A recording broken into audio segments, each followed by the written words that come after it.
नमस्कार दोस्तों, हमारे YouTube channel Sainwal classes for Uttarakhand में आप सभी का हार्दिक स्वागत है। दोस्तों, इस वीडियो लेक्चर में हम बात करने वाले हैं उत्तराखंड की जो हमारी परीक्षा वाणी की सीरीज चल रही है, जिसमें हम उत्तराखंड की जो परीक्षा वाणी है उसका हम क्या कर रहे हैं, विषयवार अध्ययन कर रहे हैं। तो इस वीडियो लेक्चर में हम चर्चा करेंगे उत्तराखंड का जो अध्याय 4 है, जिसमें हम उत्तराखंड भौतिक संरचना, जलवायु एवं प्राकृतिक आपदाओं के बारे में जान रहे थे। तो इससे पहले जो हमारे उत्तराखंड की भौतिक संरचना है वो कंप्लीट हो गए हैं। तो इस वीडियो लेक्चर में हम जानेंगे उत्तराखंड की जलवायु के बारे में। तो आइए दोस्तों प्रारंभ करते हैं। जलवायु की निर्भरता। जलवायु की निर्भरता की बात करें तो जलवायु की निर्भरता देशांतरीय और अक्षांशीय स्थिति, जल और स्थल का वितरण, समुद्र तट से दूरी, समुद्र तल से ऊंचाई, उच्चावच, वायुदाब और पवनों का धरातल पर वितरण पर निर्भर करता है। कि यानी किसी स्थान विशेष की जलवायु कैसी होगी तो उसके लिए क्या है, या अनेक कारकों पर निर्भर करती है। देशांतरीय और अक्षांशीय स्थिति पर, जल और स्थल का वितरण यानी वो भाग कैसा है, जल वाला भाग है या स्थल वाला भाग है, उसका कितना प्रतिशत भाग जल का है या स्थल का है, उसकी समुद्र तट से दूरी कितनी है, समुद्र तल से उसकी ऊंचाई कितनी है, उच्चावच कैसे हैं यानी पहाड़ है, पर्वत है, मैदान है, वायुदाब कैसा है और पवनों का धरातल पर वितरण कैसा है, यानी किस प्रकार की पवनें वहाँ चलती हैं। तो इन सभी प्रमुख जो कारक हैं इनके निर्भरता पर क्या करता है, जलवायु डिपेंड करते हैं या जलवायु निर्भर रहती है। इसके बाद जलवायु का अगर हम राज्य की बात करें, हमारे उत्तराखंड की बात करें, तो जलवायु का हम सामान्य रूप में 3 ऋतुओं में अध्ययन करते हैं हमारे उत्तराखंड में। तो इसमें 3 ऋतुएं कौन कौन सी हैं। पहली ऋतु है हमारी ग्रीष्म ऋतु। कौन सी है, ग्रीष्म ऋतु। दूसरी है वर्षा ऋतु और तीसरी है हमारी शीत ऋतु। तो 3 ऋतुएं हमारी ग्रीष्म ऋतु, वर्षा ऋतु और शीत ऋतु। इन तीनों का क्या करते हैं, हम उत्तराखंड के जलवायु में सामान्य रूप से हम इसका अध्ययन करते हैं। अगर हम इनके स्थानीय नाम की बात करें कि इन तीनों ऋतुओं को, ग्रीष्म, वर्षा और शीत ऋतु को, जो स्थानीय क्षेत्र हैं वहाँ पे किस नाम से जाना जाता है, तो ग्रीष्म ऋतु की बात करें तो ग्रीष्म ऋतु को रूड़ी या खरसाऊ कहा जाता है। यानी उत्तराखंड के जो स्थानीय क्षेत्र हैं गढ़वाल और कुमाऊं में क्या कहा जाता है, ग्रीष्म ऋतु को रूड़ी या खरसाऊ कहा जाता है। वर्षा ऋतु की बात करें तो बसगाल या चौमासा के नाम से जाना जाता है वर्षा ऋतु को। और स्यूंद या ह्यूंद भी कहा जाता है कहीं, या शीतकला। स्यूंद व ह्यूंद या शीतकला के नाम से किसको जाना जाता है, ये जाना जाता है शीत ऋतु को। तो ये थी 3 प्रमुख ऋतुएं। अब बात करते हैं ग्रीष्म ऋतु की। तो पहले हमारे ग्रीष्म ऋतु जिसे रूड़ी या खरसाऊ के नाम से जाना जाता है। तो इसका जो प्रारंभ की बात करें तो राज्य में इसका जो प्रारंभ है, सूर्य जब कर्क रेखा की ओर आगे बढ़ता है, यानी जब सूर्य कर्क रेखा की ओर आगे बढ़ता है तो यहाँ पर क्या होती है, ग्रीष्म ऋतु का प्रारंभ होता है। मार्च के मध्य से और जून के मध्य तक क्या है, ग्रीष्म ऋतु की अवधि यहाँ पर हमें देखने को मिलती है या राज्य में उसका प्रभाव देखने को मिलता है। आंधी तूफान की बात करें तो जैसे जैसे यहाँ पर ताप बढ़ने और घटने के कारण क्या होता है, इसके जो निचले भागों में आंधी तूफान की घटनाएं हमें देखने को मिलती हैं। कौन सी ऋतु में, ग्रीष्म ऋतु में। और तापमान प्लस दशाओं की बात करें तो मई जून तक यहाँ तापमान क्या होता है, सर्वाधिक हो जाता है। यानी मई जून में यहाँ पर जो ताप रहता है वह अधिकतम रहता है। और यहाँ पर किस प्रकार की दशाएं पाई जाती हैं, उष्णकटिबंधीय प्रकार की दशाएं पाई जाती हैं। किस प्रकार की, उष्णकटिबंधीय प्रकार की यहाँ पर दशाएं पाई जाती हैं। मैदानी क्षेत्रों की अपेक्षा यहाँ पर क्या होता है, तापमान, मैदानी क्षेत्रों की अपेक्षा तापमान जो राज्य का ऊपरी भाग है वहाँ पर कम होता है। और तराई भाबर वाला भाग है, मैदानी भाग है, यहाँ पर थोड़ा ज़्यादा होता है। यानी उच्च हिमालय, जो हिमालय का क्षेत्र है, शिवालिक हो या मध्य हिमालय या उच्च हिमालय, तो जो पहाड़ वाला क्षेत्र है यानी उत्तरी भाग है, यहाँ पर तापमान क्या होता है, कम होता है। और जो दक्षिणी भाग है, तराई भाबर वाला भाग है, यहाँ पर तापमान ज़्यादा होता है। उच्च हिमालय की चोटियाँ क्या रहती हैं, सदैव बर्फ़ से यहाँ पर ढकी रहती हैं, चाहे गर्मियाँ हो या सर्दियाँ हो, ग्रीष्म ऋतु हो या शीत ऋतु हो। तो जो उच्च हिमालय है यहाँ पर सदा क्या रहती है, बर्फ़ जमी रहती है। शिवालिक में तापमान की बात करें तो शिवालिक में 29.4 से 38 डिग्री सेल्सियस तक क्या हो जाता है, तापमान रहता है। दक्षिण तथा निचली घाटियों में तापमान क्या हो जाता है, 40 डिग्री तक पहुंच जाता है। यानी जो दक्षिणी भाग है यहाँ पर तापमान अधिक हो जाता है, लेकिन जो उत्तरी भाग है यहाँ पर दक्षिण के मुकाबले तापमान क्या रहता है, थोड़ा कम रहता है। और राज्य में अगर तापमान की बात करें तो सबसे अधिक जो तापमान रहता है वह तराई और मैदान में रहता है, लेकिन सबसे कम तापमान की बात करें तो जो उच्च हिमालयी क्षेत्र है उसका जो उत्तरी भाग है तो वहाँ पर तापमान क्या होता है, सबसे कम तापमान वहाँ पाया जाता है, उच्च हिमालय क्षेत्र में हमें देखने को मिलता है। तापमान की बात करें तो देहरादून, नैनीताल और हरिद्वार का जो औसत तापमान लगभग रहता है ग्रीष्म ऋतु में, तो ये 30 से 35 देहरादून में अधिकतम, और न्यूनतम की बात करें तो 21 से 22 न्यूनतम तापमान यहाँ पर डिग्री सेल्सियस तापमान बना रहता है। नैनीताल में 24.7 डिग्री सेल्सियस और न्यूनतम 8 डिग्री सेल्सियस तापमान रहता है, और हरिद्वार में 38 डिग्री सेल्सियस के आसपास क्या होता है, ग्रीष्म ऋतु में तापमान बना रहता है। इसके बाद हमारी दूसरी ऋतु है वर्षा ऋतु। वर्षा ऋतु की अवधि की बात करें तो वर्षा ऋतु का जो टाइम पीरियड होता है राज्य में मध्य जून से मध्य अक्टूबर के बीच क्या होता है, वर्षा ऋतु का यहाँ पर समय रहता है या काल रहता है। और इस काल में 3 महीनों जुलाई, अगस्त और सितंबर माह में यहाँ पर सर्वाधिक वर्षा होती है। इसी काल में जुलाई, अगस्त और सितंबर माह में सर्वाधिक वर्षा किस में होती है, इसी समय होती है।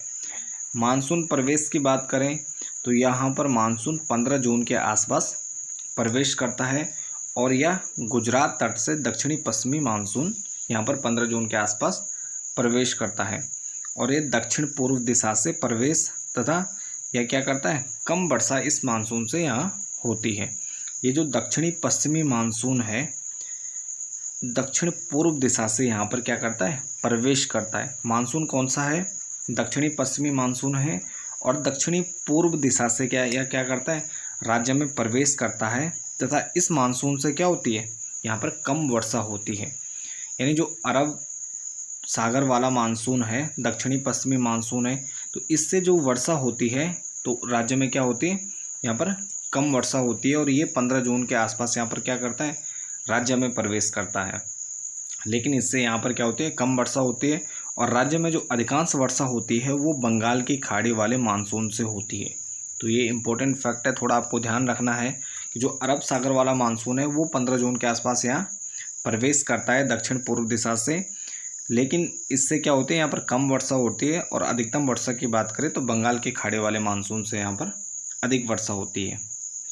और यहाँ पर औसतन वार्षिक वर्षा की बात करें तो 150 से 200 सेमी के बीच यहाँ पर क्या होती है, औसतन वार्षिक वर्षा यहाँ पर हमें देखने को मिलती है। राज्य के प्रमुख क्षेत्रों का वार्षिक वर्षा परिसर, तो राज्य की बात की जाए तो सबसे कम वर्षा हमें 40 से 80 सेमी हमें कहाँ देखने को मिलती है, तो ये मिलती है हमें वृहत हिमालय के ऊपरी व उत्तरी क्षेत्रों में। यानी जो उत्तरी क्षेत्र है, सबसे ऊपरी भाग है वृहत हिमालय का, वहाँ पर हमें क्या मिलती है, सबसे कम वर्षा देखने को मिलती है। उसके बाद कम वर्षा 80 से 120 सेंटीमीटर सेमी वर्षा। तो मध्य हिमालय के ऊपरी व उत्तरी क्षेत्रों में क्या होता है, हमें क्या है, कम वर्षा देखने को मिलती है। यानी जो दूसरा भाग है मध्य हिमालय के ऊपरी व उत्तरी क्षेत्र, यानी मध्य हिमालय का जो क्या है, ये वाला पोर्शन है, ठीक है, ऊपरी व उत्तरी क्षेत्र। फिर अधिक वर्षा की बात करें तो 120 से 200 सेमी के बीच क्या होती है, दून या द्वार, काली बेसन, मध्य हिमालय के दक्षिणी ढाल व जो नदी घाटियाँ होती हैं यहाँ पर क्या होती है, अधिक वर्षा होती है। 120 से 200 सेमी तक क्या होती है, यहाँ पर वर्षा होती है। इसके बाद है अधिकतम वर्षा। अधिकतम वर्षा की बात करें तो 200 सेमी से अधिक यहाँ पर अधिकतम वर्षा होती है और यह होती है शिवालिक, भाबर एवं तराई क्षेत्रों में। यानी जो तीसरा पोर्शन है शिवालिक, भाबर यानी इस शिवालिक के क्षेत्रों में, और उसके नीचे जो शिवालिक का दक्षिणी भाग है भाबर और तराई के क्षेत्रों में क्या होती है, सबसे अधिक वर्षा हमें देखने को मिलती है। सामान्य रूप से राज्य में वर्षा के नियम की बात करें तो वर्षा किस प्रकार से होती है। अगर हम दक्षिण से उत्तर की ओर जाते हैं, यानी अगर हम क्या करते हैं, ये चारों दिशाएं हो गई, अगर हम दक्षिण से यानी नीचे से ऊपर की ओर बढ़ते हैं, दक्षिण से साउथ से क्या करते हैं, हम नॉर्थ की तरफ जाते हैं, तो क्या होता है, वर्षा की मात्रा घटती जाती है। और अगर हम क्या करेंगे, ईस्ट से वेस्ट की ओर जाएंगे, यानी पूरब से पश्चिम की ओर जाते हैं राज्य में, यानी पिथौरागढ़ से अगर हम देहरादून की तरफ जाते हैं तो क्या होता है, वर्षा की मात्रा घटती है। और अगर हम उधम सिंह नगर से उत्तरकाशी की तरफ बढ़ते हैं तो वर्षा की मात्रा घटती जाती है। और वर्षा की मात्रा की बात करें की जाए तो धरातलीय बनावट का इस पर क्या है, विशेष महत्व है। यानी कि धरातलीय बनावट का काफ़ी फर्क पड़ता है कि वर्षा की मात्रा वहाँ पर ज़्यादा कम हो जाती है।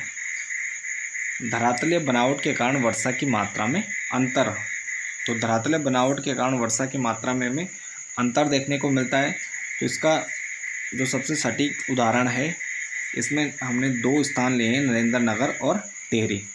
तो नरेंद्र नगर क्या है, 180 मीटर की ऊंचाई पर है, यहाँ पर 318 सेमी से अधिक वर्षा होती है। और दूसरा स्थान है टिहरी, ये 1600 मीटर है, यानी उससे अधिक ऊंचाई पर स्थित है, लेकिन यहाँ पर क्या होती है, 98 सेंटीमीटर वर्षा होती है। तो यहाँ पर क्या है, सिर्फ ऊंचाई पर क्या है, ऊंचाई से फ़र्क नहीं पड़ता है कि जितनी अधिक ऊंचाई होगी उतनी अधिक वर्षा होगी, उसकी धरातलीय बनावट कैसी है, उसके आसपास का क्षेत्र कैसा है, क्या है, जो वर्षा है वो कई कारकों पर निर्भर करती है। अब इसके बाद नेक्स्ट है राज्य के कुछ प्रमुख स्थानों का वार्षिक वर्षा चार्ट।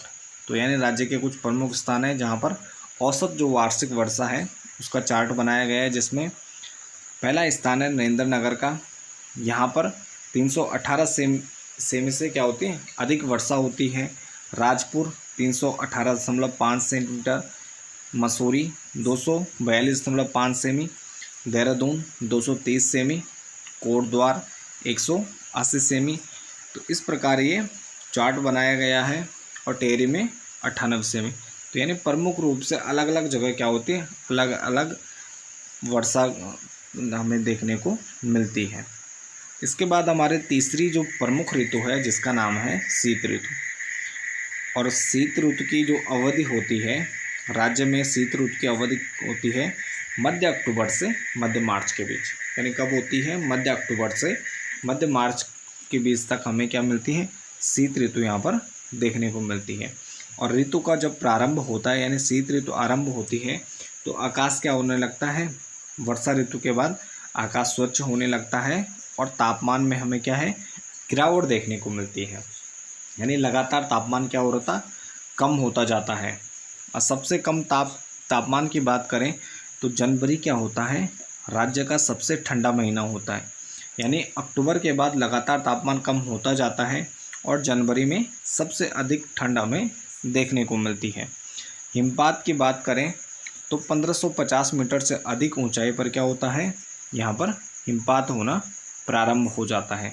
लेकिन 2800 मीटर से जो नीचे वाले क्षेत्र हैं वहाँ पर जैसे बर्फ़ गिरती है तो वो जल्दी पिघल जाती है, यानी लंबे समय तक टिक नहीं पाती है। नेक्स्ट कि यहाँ पर क्या होता है, इस शीत ऋतु में हमें दिसंबर जनवरी के समय क्या होता है, पाला पड़ना और कोहरा लगना, ये घटनाएं हमें यहाँ पर देखने को मिलती है। सूर्योदय और सूर्यास्त के समय पाला पड़ना और कोहरे लगने की घटनाएं हमें यहाँ पर देखने को मिलती हैं दिसंबर और जनवरी के माह में। इसके बाद है राज्य में शीत वर्षा। राज्य में शीत वर्षा की बात करें तो शीत ऋतु में राज्य में मुख्यतः दिसंबर, जनवरी और फरवरी में क्या होती है, शीत वर्षा होती है। दिसंबर, जनवरी और फरवरी 3 महीनों में क्या होती है, शीत वर्षा होती है। और इसका जो स्रोत है क्या है, पश्चिमी चक्रवात है, यानी पश्चिमी क्षेत्र से वर्षा यहाँ होती है। और इसी समय क्या होती है, वर्षा के साथ साथ कभी क्या होती है, ओलावृष्टि भी हो जाती है। और सर्वाधिक वर्षा की बात करें तो ये जो शीत ऋतु की वर्षा है दिसंबर, जनवरी, फरवरी 3 माह में होती है। तो यह सबसे अधिक हमें पौड़ी, टिहरी, अल्मोड़ा और देहरादून में देखने को मिलती है। यानी इन पौड़ी, टिहरी, अल्मोड़ा और देहरादून इन प्रमुख जिलों में क्या होती है, सर्दियों में सबसे अधिक वर्षा होती है। और इसकी मात्रा की बात की जाए तो 12.5 सेमी से अधिक क्या होती है, यहाँ पर वर्षा होती है। इसके बाद है ऊंचाई के आधार पर जलवायु का विभाजन। डॉक्टर एस खरकवाल हैं, उनके द्वारा उत्तराखंड की जो जलवायु है उसको मुख्य रूप से 6 जलवायु क्षेत्रों में बांटा गया है। इसमें उन्होंने उपोष्ण जलवायु, दूसरा गर्म शीतोष्ण जलवायु, शीत शीतोष्ण जलवायु, एल्पाइन जलवायु, हिमानी जलवायु और शीत शुष्क जलवायु में राज्य को इन्होंने बांटा है। अब इसमें ऊंचाई के आधार पर उन्होंने बांटा है, तो इसको देखते हैं। उपोष्ण जलवायु उन्होंने ऊंचाई बताई है 900 मीटर की ऊंचाई तक, यानी जो उपोष्ण जलवायु है वह 900 मीटर तक पाई जाती है। और इसमें जो प्रमुख स्थान कौन कौन से आते हैं, भाबर, तराई और दून क्षेत्र इसमें आते हैं उपोष्ण जलवायु में। गर्म शीतोष्ण जलवायु की बात करें तो 900 से 1800 तक के क्षेत्र, 900 से 1800 मीटर तक की ऊंचाई वाले क्षेत्रों में गर्म शीतोष्ण जलवायु पाई जाती है। इसके बाद 1800 से 3000 मीटर तक के क्षेत्र जो इसमें शीत शीतोष्ण जलवायु पाई जाती है। कौन से जलवायु, 1800 से 3000 मीटर तक के जो ऊंचाई के क्षेत्र होते हैं यहाँ पर शीत शीतोष्ण जलवायु पाई जाती है। 3000 से 4200 मीटर तक की जलवायु क्या है, यहाँ पर अल्पाइन जलवायु पाई जाती है। अल्पाइन जलवायु पाई जाती है। 4200 मीटर से ऊपरी जो क्षेत्र होते हैं यहाँ पर हिमानी प्रकार की जलवायु पाई जाती है, 4200 से ऊपर के जो क्षेत्र होते हैं। और शीत शुष्क जलवायु पाई जाती है 2500 से 3500 मीटर तक ऊंचाई वाले क्षेत्रों में। और ये होता है राज्य का जो हिमालय है उसका सबसे ऊपरी भाग, यानी ट्रांस हिमालय का जो क्षेत्र है वहाँ पर ये शीत शुष्क जलवायु हमें देखने को मिलती है। इसके बाद हिमाच्छादित क्षेत्र की जलवायु की बात करें, यानी जहाँ पर हमेशा बर्फ जमी रहती है, उन क्षेत्रों के जलवायु की बात करें तो इसका जो विस्तार है राज्य में, तो ये 3 जिलों में है। उत्तराखंड में 3 जिलों में हिमाच्छादित प्रकार की जलवायु पाई जाती है, जिसमें हमारे 3 जिले आते हैं, उत्तरकाशी, चमोली और पिथौरागढ़। यानी राज्य का मुख्यतः जो उत्तरी भाग है वह इस क्षेत्र में शामिल है। और यहाँ पर पाए जाने की बात करें तो उच्च हिमालय के 400 मीटर से ऊपर का जो क्षेत्र है, यहाँ की जलवायु कैसी होती है, बर्फीली प्रकार की यहाँ पर जलवायु पाई जाती है। और शीत ऋतु में यहाँ पर क्या होता है, भारी हिमपात होता है, यानी बहुत अधिक बर्फ़ गिरती है। मौसम की बात करें तो यहाँ पर मार्च में शीत कम होने पर क्या होता है, प्रत्येक दिन आंधी तूफान आना प्रारंभ होता है। यानी जैसे मार्च में गर्मियाँ बढ़ने स्टार्ट हो जाती हैं तो यहाँ पर क्या होता है, आंधी तूफान आना प्रारंभ हो जाता है। और मई जून में क्या होता है कि लगातार तूफान आने प्रारंभ होते हैं। और इसके साथ ही बारिश भी, यहाँ पर बारिश की घटना भी हमें रोज़ देखने को यहाँ पर मिलती है। तो मई जून में आंधी तूफान और बारिश की घटना क्या हो जाती है, आम हो जाती है। प्रत्येक दिन क्या होता है, आंधी तूफान और बारिश होती है।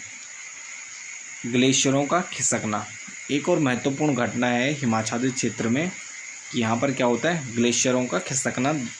सूर्योदय और सूर्यास्त की समय क्या है, ये एक सामान्य प्रकार की घटना है।